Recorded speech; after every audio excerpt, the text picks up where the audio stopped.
오늘은 종려주일입니다. 우리 부활절 전 바로 주일을 종려주일이라고 부르고 있습니다. 종려주일인 오늘부터 한 주간을 우리는 고난주간 혹은 순환주간이라고 부르고 있습니다.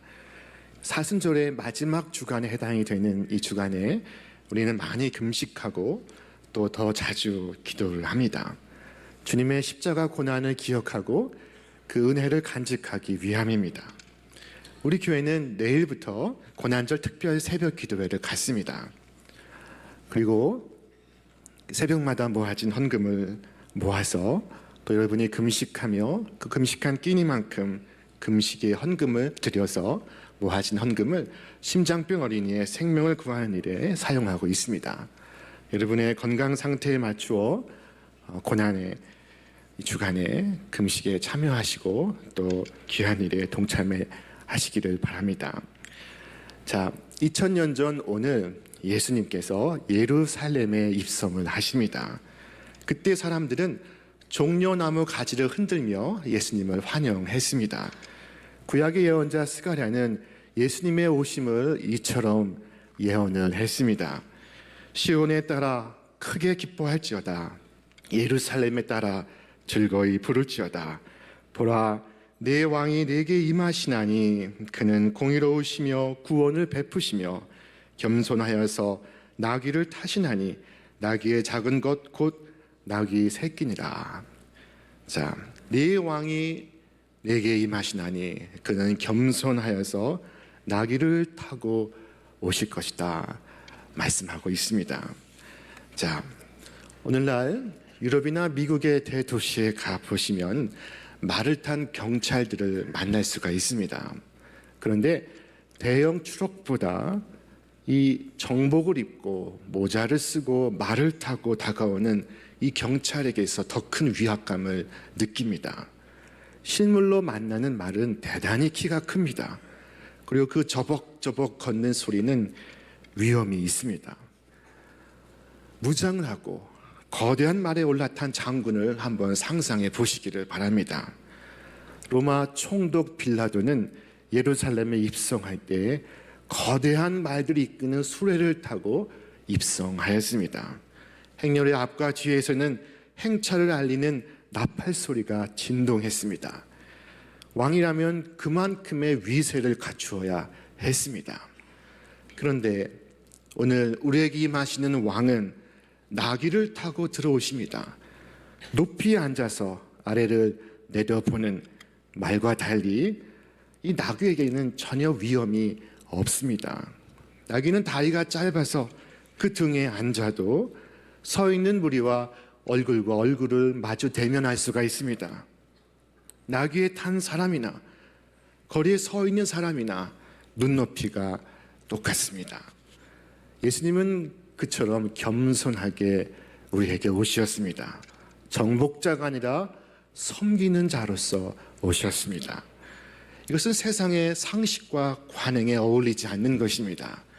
황금 수레와 함께 요란한 말발굽 소리와 함께 행진할 것을 기대한 사람들에게 나귀를 탄 예수님의 모습은 차라리 우스꽝스러웠을 것입니다. 그러므로 빌라도의 행진을 보고 곧이어서 예수님의 행진을 본 사람들은 묻지 않을 수가 없습니다. 누가 우리에게 임하시는 왕이냐? 누가 진짜 왕이냐?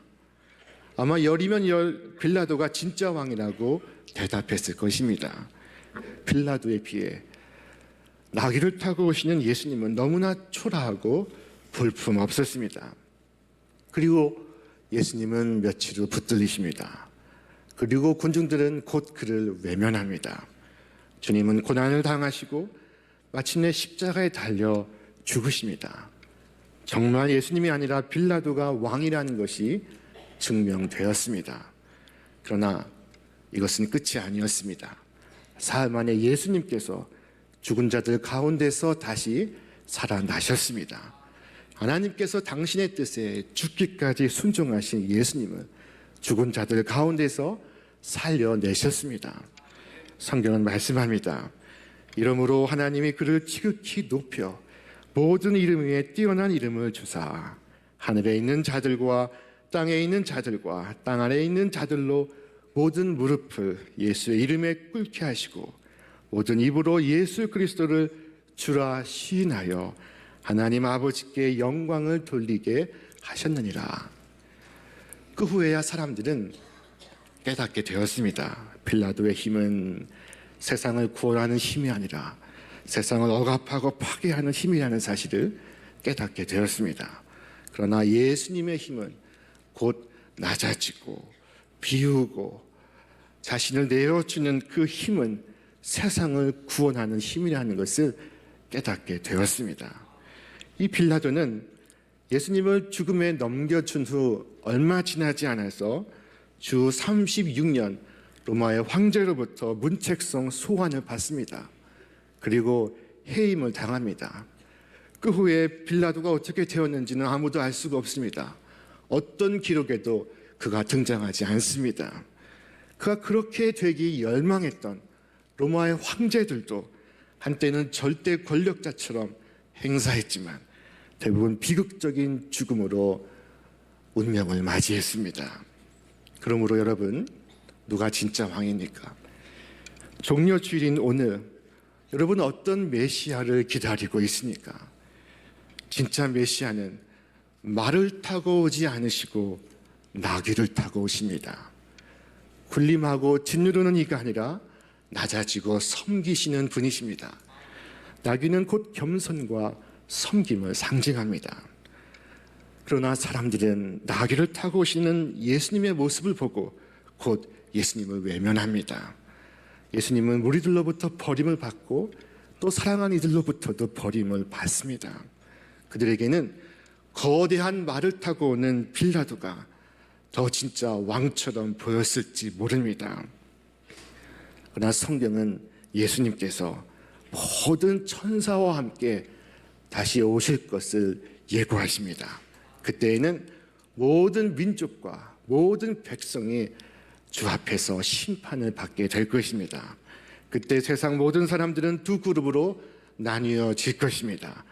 곧 구원받을 자와 구원받지 못할 자입니다. 성경은 말씀하기를 목자가 양과 염소를 구분하는 것 같이 하여 양은 그 오른편에 염소는 왼편에 두리라. 자, 오른편에 양이 서고 왼편에 염소가 섭니다. 오른편은 복받은 자들이며 왼편은 저주받을 자들입니다. 오른편 선자들에게 이르시기를 창세로부터 너희를 위하여 예비된 나라를 상속받으라 말씀하시고, 왼편에 서 있는 자들에게 이르시기를 마귀와 그 사자들을 위하여 예비된 영원한 불에 들어가라 라고 말씀하십니다. 오른편을 향하여는 내게 나오라 말씀하시고 왼편을 향하여는 나를 떠나라 라고 말씀하십니다. 자, 무엇이 그 기준이 되는 것입니까? 바로 예수님입니다. 예수님이 오른편과 왼편을 가르는 기준이 됩니다. 그러므로 예수님이 어디에 계신가를 알아야 합니다. 예수님을 잘 찾으시기를 바랍니다. 예수님은 낮아지셨고 작아지셨습니다. 작은 자들과 함께 하시기 위해 스스로 더욱 낮아지셨습니다. 성경은 말씀합니다. 우리 함께 읽겠습니다. 임금이 대답하여 이르시되 내가 진실로 너희에게 이르노니 너희가 여기 내 형제 중에 지극히 작은 자 하나에게 한 것이 곧 내게 한 것이니라 하시고, 그리고 또한 말씀합니다. 내가 진실로 너에게 이르노니 이 지극히 작은 자 하나에게 하지 아니한 것이 곧 내게 하지 아니한 것이니라. 그때 의인들은 주님께 물었습니다. 주여, 우리가 어느 때에 주께서 줄이신 것을 보고 음식을 대접했으며 목마르신 것을 보고 마시게 하였나이까? 의인은 언제 그렇게 했습니까를 묻습니다. 그러나 악인은 언제 그렇게 안 했습니까를 묻습니다.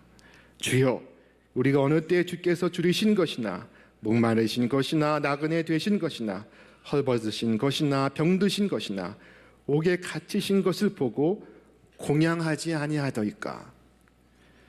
의인과 악인 모두 기억나지 않습니다. 불식간에 의식하지 못하고 한평생 살아왔습니다. 의인은 선을 행하고도 몰랐습니다. 악인은 행하지 아니하고도 몰랐습니다. 사랑하는 여러분, 오늘 작은 자들 가운데 계신 하나님을 보실 수 있기를 바랍니다. 하나님은 작은 자와 함께 하십니다. 하나님은 작은 자와 자신을 동일시하십니다. 의인들이 작은 자를 섬길 때 그들은 주님을 섬기고 있었던 것입니다. 이 작은 자란 곧 보답할 능력이 없는 자를 가리키는 것입니다. 그들을 대신하여 하나님이 보상해 주십니다. 그러므로 작은 자를 섬기는 것과 하나님을 섬기는 것은 다르지가 않습니다.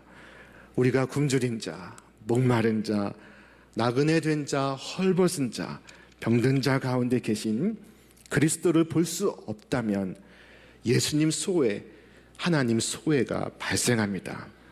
배고픈 자를 먹이고 목마른 자에게 물을 주고 나그네를 영접하여 대접하고 벗은 자에게 옷을 주고 아픈 자를 돌보아주고 갇힌 자를 찾아가 보는 것은 행위로서 표현이 되는 우리의 믿음입니다. 성경은 말씀합니다. 우리 함께 읽겠습니다. 내 형제들아, 만일 사람이 믿음이 있노라 하고 행함이 없으면 무슨 유익이 있으리요? 그 믿음이 능히 자기를 구원하겠느냐? 만일 형제나 자매가 헐벗고 일용할 양식이 없는데 너희 중에 누구든지 그에게 이르되 평안히 가라, 덥게 하라, 배부르게 하라 하며 그 몸에 쓸 것을 주지 아니하면 무슨 유익이 있으리요?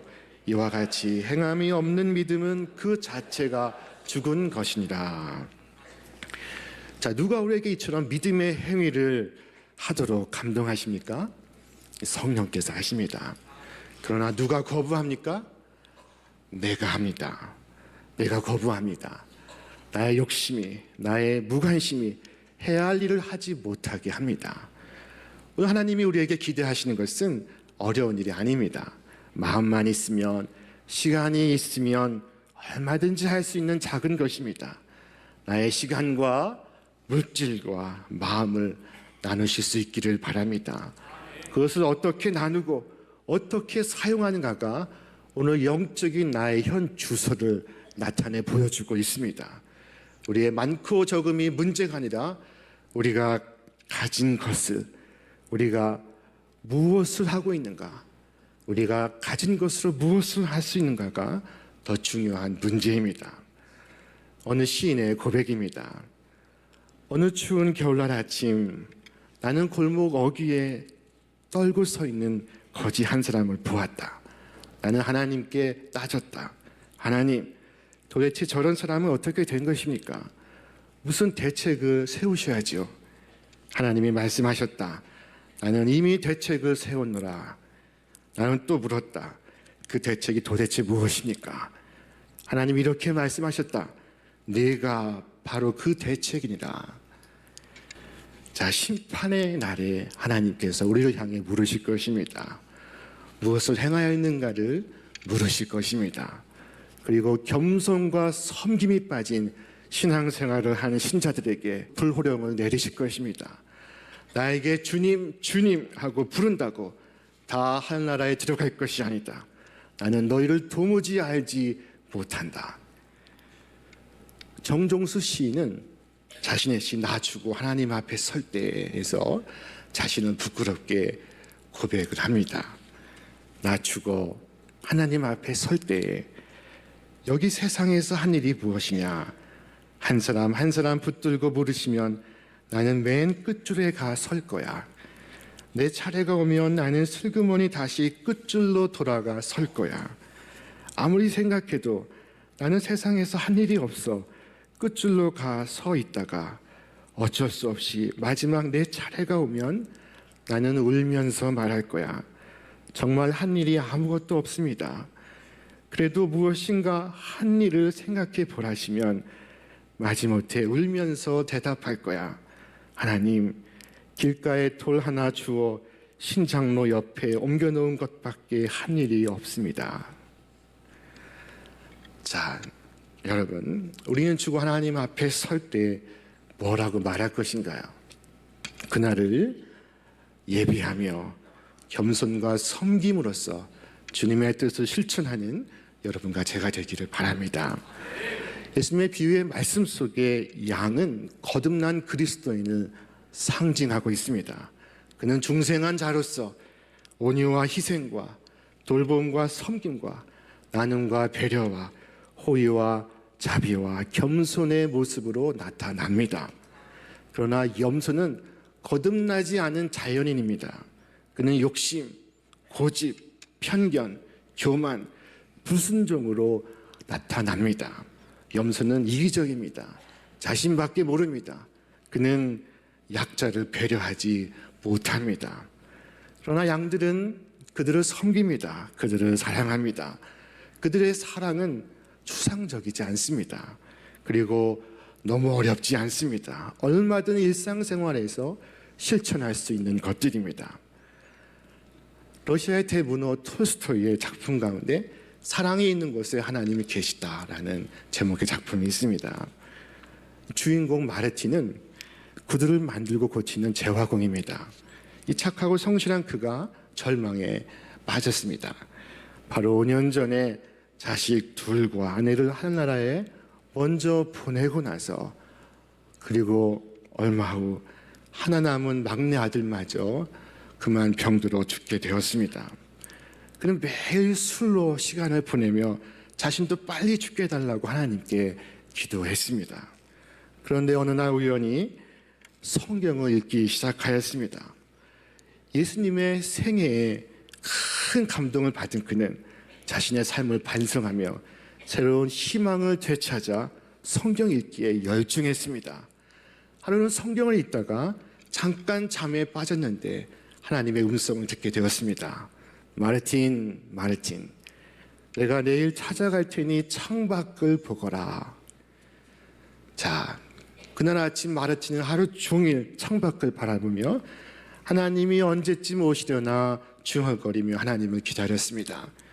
아무리 기다려도 온다는 하나님은 오시지 않고 창밖에 늙은 청소부가 눈을 맞으며 청소하고 있었습니다. 마르틴은 그를 가게 안으로 불러 따뜻한 차를 대접을 했습니다. 청소부를 내보내고 두어 시간이 지나 창밖을 보니 아기를 안은 한 여인이 눈보라에 떨고 서 있었습니다. 그는 여인을 가게 안으로 불러서 먹을 것과 입을 것을 주었습니다. 또 시간이 흘러 해가 질 무렵 창밖을 바라보니 사과를 파는 늙은 노파가 사과를 훔친 소년을 붙잡고 야단을 치고 있었습니다.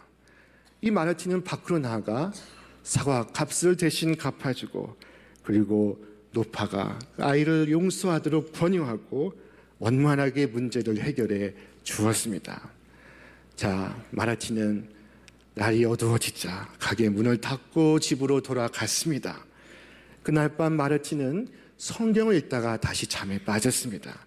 그때 어둠 속에서 자신이 낮에 대접했던 늙은 청소부와 아기 아는 여인과 늙은 노파와 소년을 만납니다. 그들은 마르틴을 향해 미소를 짓고 있었습니다.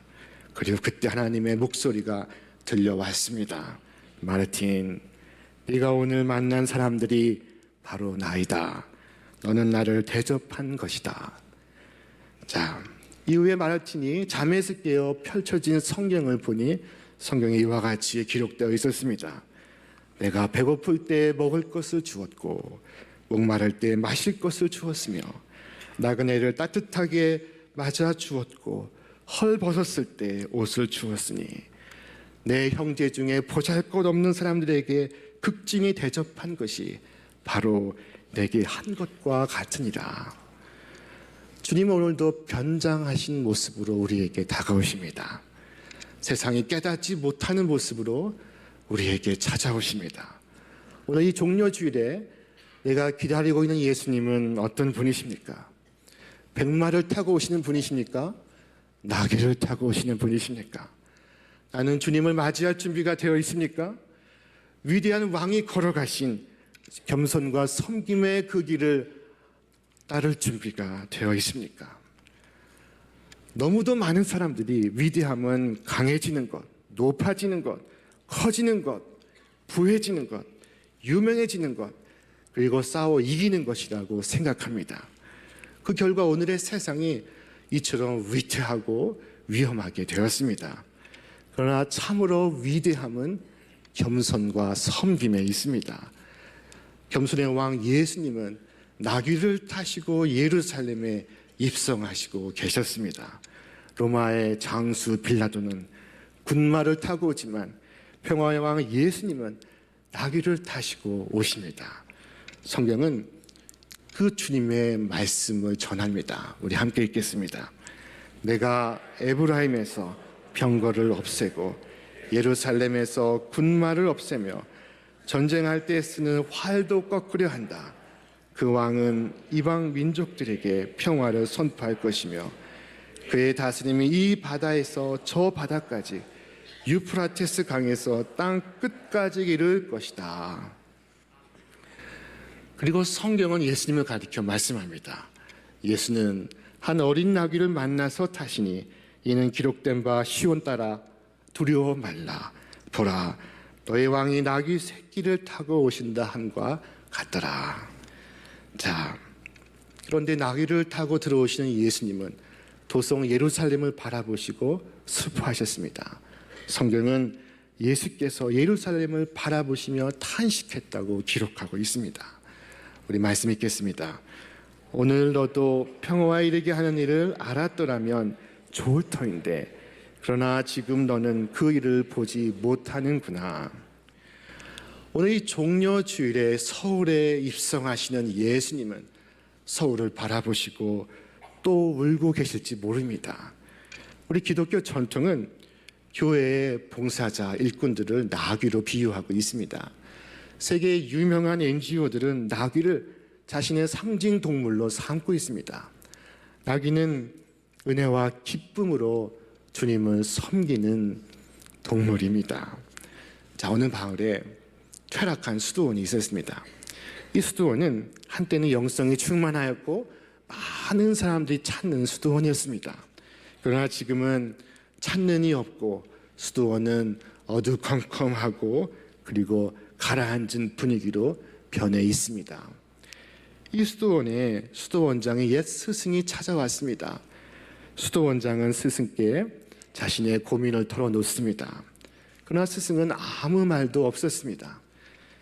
스승은 며칠 동안 조용히 기도와 말씀 묵상에 시간을 보내다가 조용히 떠났습니다. 그리고 며칠 후 수도원장에게 편지를 보내왔습니다. 여보게, 내가 자네 수도원에서 며칠 묵는 동안 너무나 놀라운 경험을 했다네. 나는 자네 수도원에서 예수님을 직접 만났네.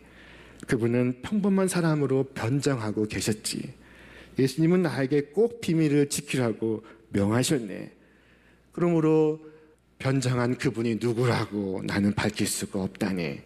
하지만 그분이 바로 자네 수도원에 계시다는 사실만큼은 분명히 말해줘야 할 것 같아 이렇게 편지를 쓰는 것일세. 이 수도원장은 큰 충격을 받았습니다. 수도원 안에 있는 사람들의 얼굴을 하나씩 떠올렸지만 그러나 그분이 누구인지 알 수가 없었습니다. 이 수도원장은 이 사실을 자기만 알고 있어서는 안 된다고 생각해서 수도원의 모든 식구를 불러놓고 편지를 공개했습니다. 그 편지를 읽는 사람들은 하나같이 큰 충격을 받았습니다. 우리 가운데 변장하신 예수님이 계시다. 이 놀라운 사실을 알게 된 수도원의 사람들은 하나씩 둘씩 변해갔습니다. 지금 내 앞에 있는 이 사람이 혹 변장한 예수님일지 몰라. 자, 이 수도원 분위기는 눈에 띄게 달라지기 시작했습니다. 질투와 게으름과 거만함과 교활함과 미움과 책임의 피, 사람들 사이에서 생길 수 있는 모든 부정적 감정과 갈등이 사라지기 시작했습니다. 그 대신 희생적인 사랑과 겸손과 섬김이 흘러나오기 시작했습니다. 그래서 자연스럽게 기쁨이 충만하고 평화가 가득히 임하였습니다. 사람들은 영성으로 충만하게 되었습니다. 이 수도원의 놀라운 변화는 곧 마을에 알려졌고 그리고 다시 많은 사람들이 찾기 시작했습니다. 수도원엔 맑은 영성으로 충만해져 있었습니다. 여러분, 참으로 위대함은 낮아지는 겸손에 있습니다. 진정한 힘은 섬기는 데 있습니다. 가장 낮은 곳에 임하시어 가장 높아지신 주님, 모든 이들을 섬기심으로 모든 이들을 다스리시는 주님, 진정한 힘이 무엇인지 알게 하시는 주님, 진정한 위대함이 무엇인지 깨닫게 해주시는 주님, 이 종려주일에 그 주님의 뒤를 따라서 주님의 길을 걸어가시는 여러분과 제가 되기를 바랍니다.